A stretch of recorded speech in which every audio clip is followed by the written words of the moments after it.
Hello Sector Watchers, welcome to the show. This is the 68th episode of Sector Spotlight for Tuesday the 23rd of February, and I'm recording it on Monday the 22nd. My name is Julius de Kempenaer and I am presenting to you from Amsterdam in the Netherlands. We will look in this show at financial markets, but if there is one thing, at least this week, that was even more crazy than the markets, then it must have been the weather. I've seen the messages on Texas and weather in Texas and how extreme that was, and I think we had, maybe not as extreme as Texas, but something similar, because we went from literally a week ago we were skating on natural ice and snow was I don't know, 10 inches, 5 degrees Fahrenheit, and yesterday on Sunday it was about between 15 and 20 degrees Celsius, so that's 65 Fahrenheit, so 60 degrees temperature difference. I think that's pretty crazy. Thank you for watching the show. If you want to stay in touch, then please do so via one of the handles on social media, or send me an email with anything that you'd like to share or questions that you want to ask me. Of course, we will have a look at what happened last week in asset classes and sector rotation. As it is the last Tuesday of the month, February is a short month, we will also look at seasonality, and if there is a bit of time, we will take some questions from the mailbag, because that's been a while that we talked about that. I've got a few shelved. We're going to compare a few and see if we can answer a few of the pressing questions, and as I said, please keep them coming. It always makes sense, and it's good fun to talk about the stuff that you actually care about and that you don't understand or you want to have some sort of explanation about. Before we do that, we're going to start with an overview of what happened last week. Last week was a short week in the US with only 4 days of trading. Let's start with the chart of SPY this week. We're going to look at the rotations, but to put things into perspective, I mean, this is the daily chart of SPY over the last 5-6 months. And so when we talk about last week, what we're actually looking at is the price action that pretty much started at the high here, which was the Tuesday the 16th.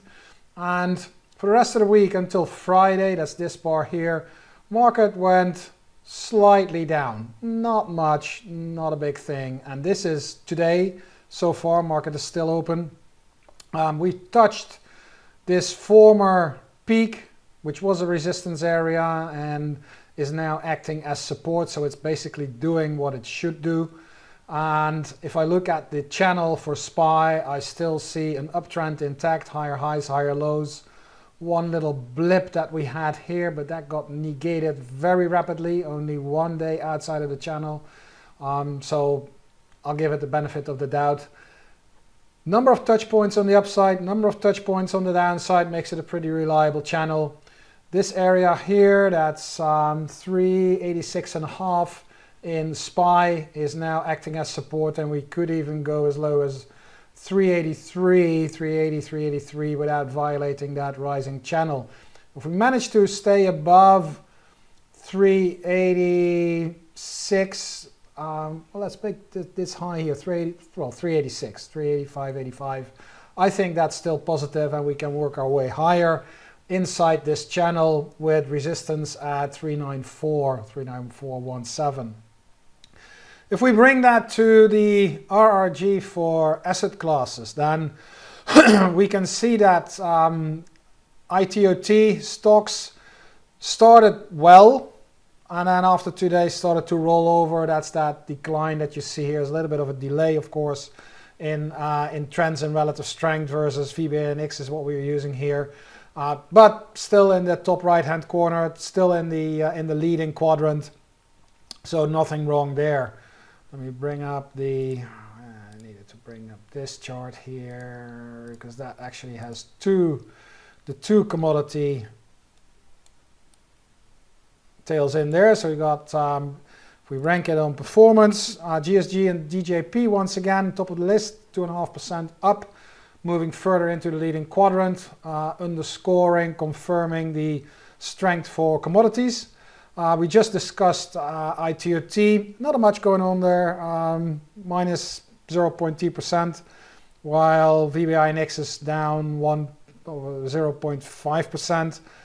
So stocks still outperforming the benchmark, but only marginally. We had government bonds down 1.1. That whole government bond cluster is inside the lagging quadrant, and just opposite stocks, they had a weak week and they just turned up at the end, but still in the lagging quadrant, stocks still in the leading quadrant, and we've got VNQ now actually rolling over into the weakening quadrant.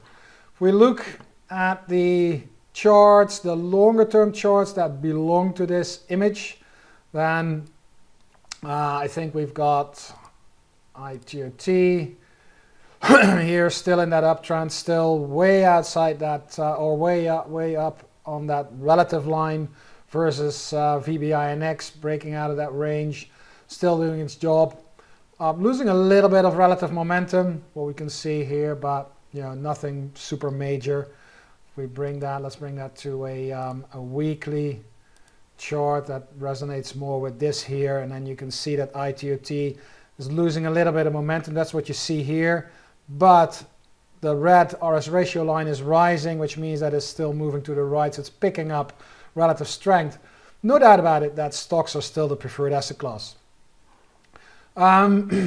If we have a quick look at commodities, because they are doing pretty good actually, so it's DJP and GSG here. See that now we convincingly cleared that overhead resistance in GSG, or $GNX, that's the underlying index.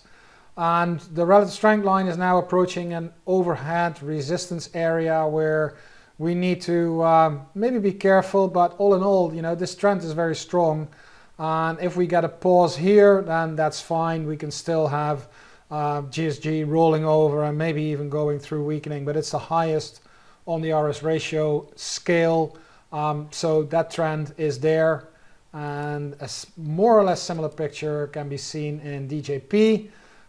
Similar here, relative strength versus VBNX rising, both RRG lines above 100 and moving higher, pushing the tail of DJP further into the leading quadrant. We had VNQ was not very strong on the daily. It's picking up a little bit on the weekly. That's this one that you see here, that very short tail, very stable, very static, very close to the benchmark. Not a lot going on in terms of relative strength. Price chart is improving, I gotta say that. I mean, it's pushing against the highs of the last 2 weeks. So maybe there is a little bit of gains in store for VNQ, but the relative is not fantastic, I have to say. So let's keep an eye on that. We'll have a look at that when we come to the seasonality bit as well. What else do we have? Government bonds. Government bonds, goved. Where is goved? Here's goved. That chart is getting worse and worse and worse. That's a pretty steep downtrend, pretty weak price chart. We're now dropping below this former resistance. It should act as support together with that gap area here. Still a possibility, but it's got to happen right now. It's got to happen this week or the week after that we put in a new low and start moving higher. But for the time being, this chart looks pretty weak, and you see the accompanying relative strength versus VBINX. That is still going down. You see a little bit of a pause here. That's the uptick here in momentum, but it's still moving to the left. So all in all, maybe we get a little bit of an uptick, but the longer term picture is still preferring stocks over bonds on the weekly time scale and on the RRG. If we go to stocks and look at the 11 gig sectors, then that, and let me put it on a daily for you. Now we look at the weekly changes for this week. I need to bring it one back because the week ending February, so now this is Monday. So here, this is what happened last week. Again, strong week for energy, strong week for financials, 3.9, 4.9%. Stocks all in all down 20 bips. So here are the 4 positive sectors and the sectors that have been outperforming: materials, industrials, financials, and energy. Good names. And if we look at that on the RRG, you got energy powering into the leading quadrant, financials getting back in there, and we have materials picking up. Big move here. Last segment of that tail pretty strong. Starting to move into that improving quadrant, and industrials starting to pick up, continues to move sideways. On the downside is discretionary losing a little bit, almost in line with the benchmark, in line with SPY, so to say. Communication services are well inside the leading quadrant, but a weak, minus 0.3%. We got real estate losing 80 bips. Consumer staples continue to do bad, picking up a little bit of relative strength, but the performance minus 1.8, and then minus 1, and then minus 1.3 for technology, still on the right hand side. We'll look at the chart a little bit later on. So this is rotating from leading into weakening. And then we got healthcare, and we got utilities, and utilities is definitely the weakest sector at the moment. Now if we bring that to the weekly RRG, we got a little bit more meaningful trends, then, come on, weekly, then we see still that cluster that we've been talking about. That's still there, that cluster of technology, communication services, and discretionary. And let me bring that back. This is last week, and this is today. So we're going to forget today because that's only a few hours of trading in this image. Communication services rotating nicely back to that leading quadrant with a hook. And if you remember that, I can show you that. It's actually a good example. So you see that hook here, which is where I always tell you that it's rotating clockwise. And you see all of a sudden that technology just hooks to the right, as if there is no rotational behavior. Now, if we look at communication services on the daily RRG, and we look at that, then we can see how that is actually rotating clockwise. So it's moving there, so you don't see that hook so sharply, but you see that continues to nicely rotate and not hook counterclockwise. It flattens, it drops, it flattens, it drops, but it's not going counterclockwise as it did on the weekly RRG. So that's still well on track there, moving into the leading quadrant. We do need a little bit more power there, preferably because it's a very short tail and very short, close to the benchmark. But other than that, that is still looking pretty good. And then we have technology in there, which is doing a nice rotation through weakening and now back into leading. And that last dip here is just a weak day, weak Monday, at least the first few hours. So the longer term picture, technology is still moving into that top right corner, into that top right direction. And the same goes for consumer discretionary, that rotated through weakening, started to pick up momentum, almost vertical, and now on its way to push into the leading quadrant. And let me zoom in for you, and you can actually see that that is happening. It's picking up, starting to move slightly to the right. So all in all, those relative trends for that 3 sectors are still intact. Let's quickly browse through the rest of the sectors. So energy, well on track. Financials starting to pick up relative strength again. We talked about technology. Here is real estate. We saw that in asset classes. Short tail on the left-hand side, not too strong. Potentially some price upticks in the short term because it looks good on the price chart, but on a relative chart, not all that good. Then we've got healthcare, which is pretty much doing nothing. Short tail, very close to 100 on a momentum scale. Relative down, slow relative downtrend. That's probably the best I can say, without a lot of power. And we got industrials now moving towards the lagging quadrant. We got materials inside weakening, moving there. They had a good week this week, but the longer term trend still moving towards the lagging quadrant. We talked about consumer, we talked about discretionary. Here is staples.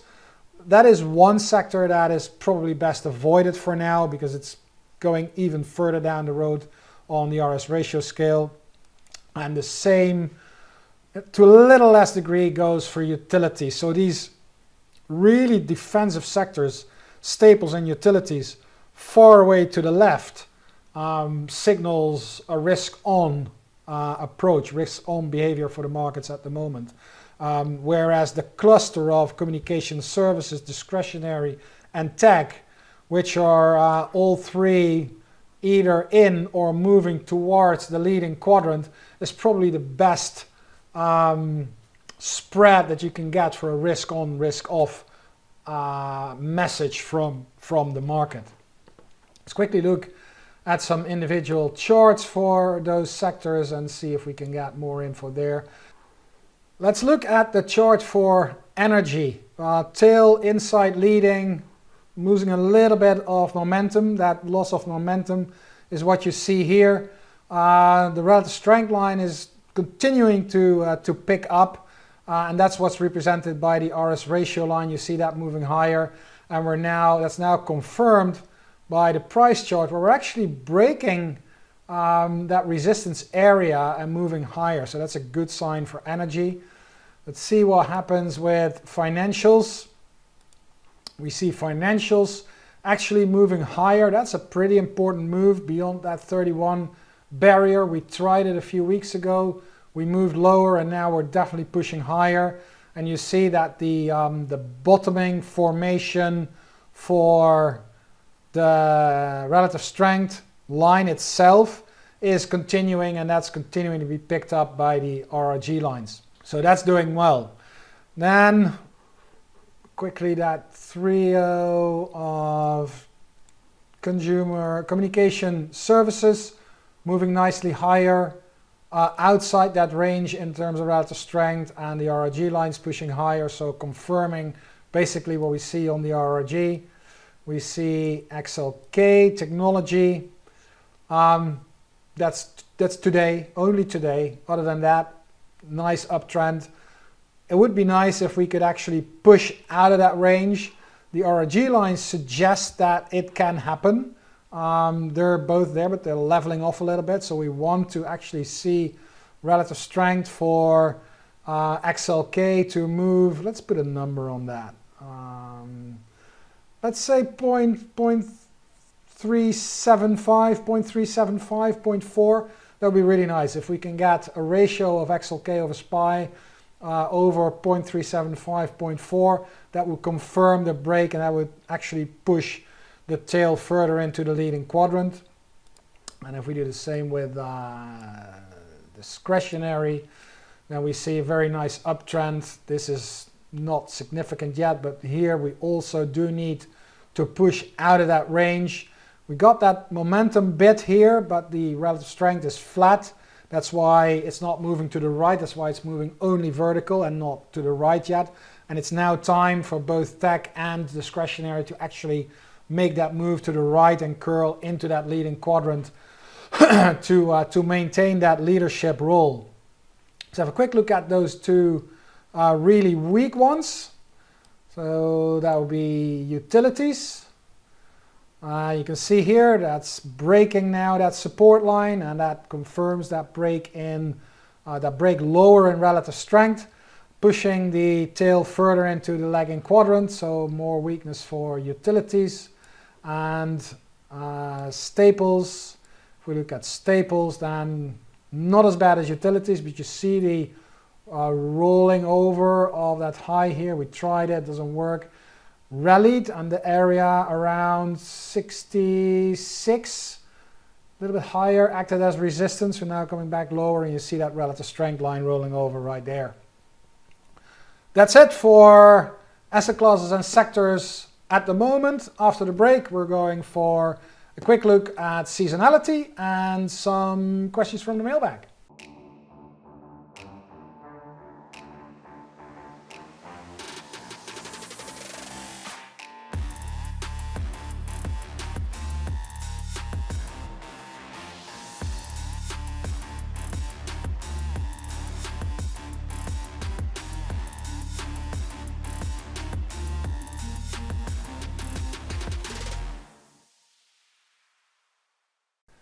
And welcome back. As usual, last Tuesday of the month we will be looking at the seasonality for the various sectors. And you know the spreadsheet is still available for those of you who don't have it yet. Just drop me an email and I'm happy to share a copy with you. If we're looking at the seasonal trends that we're looking at from March onward, then if you just look at the column of March, then you can see that it is actually, there's not much going on. It's 50-50, a lot of 50s. So where do we see some meaningful trends? I think the first one is in communication services. It's outperforming 62% of the time in March, followed by 60%, 69% in April, and even 77% in May. So from a seasonal point of view, communication services seems to be on the way for a good streak. Then there is an outlier, there's actually two outliers, one for real estate and one for utilities. I just showed you the charts. Utilities, I have a very hard time seeing an outperformance for utilities in the coming month of March. Real estate is a possibility because we discussed that the price chart was actually doing pretty well, so it could be breaking higher and we could have that little blip. February usually not too good, and then a good March, and then again a sort of middle of the road April. So there's an outlier, there's a possibility there for real estate. If you look at consumer discretionary, that looks to be, even though it's only 60 and 65, so it's not even in the 70s, but it was a good month of February that worked, and there seems to be a good follow-up for March, April, May in discretionary. Technology, the other sector here in the cluster, 50-50, not very great. So that's what we have for seasonality going forward. So my best bet, I think the most reliable bet for the month of March would be a good performance for XLC, for communication services. If we take a look at the outperformance percentages for those sectors, then you see that communication services actually confirming that outperformance streak with pretty good outperformance numbers, 20 bips in March, but then 90 in April and 1.2 in May. So the average outperformance, the average relative performance for communication services supports that good string for the sector. Then real estate actually historically had a very good month of March, so that 2.4% suggests that we could have a little bit of a surprise for real estate. Remember that real estate and communication services are the sectors with the shortest history in this universe. These were introduced only recently by S&P, and there is some historical data available, not as much as for the other sectors. Nevertheless, it's getting more and more reliable, so I'm keeping an eye on real estate for a surprise, and I'm counting on communication services to actually continue what it's doing right now. And then we have consumer discretionary showing 0.4 and 1%. The outperformance figures are actually probably stronger than the percentage of outperformance, but together they could be okay. So all in all, for seasonality going into March, good thoughts for communication services with a nice string of outperformance, and a potential outlier for the real estate sector with on average 2.4% outperformance over SPY in March, and 68% of the time outperforming the sector. So despite the fact that the trend is still far to the left and negative, it is picking up in momentum, so we could see that little hiccup in the real estate sector in the coming month. Let's quickly move on to some mailbag questions that I have collected over time to wrap up the show.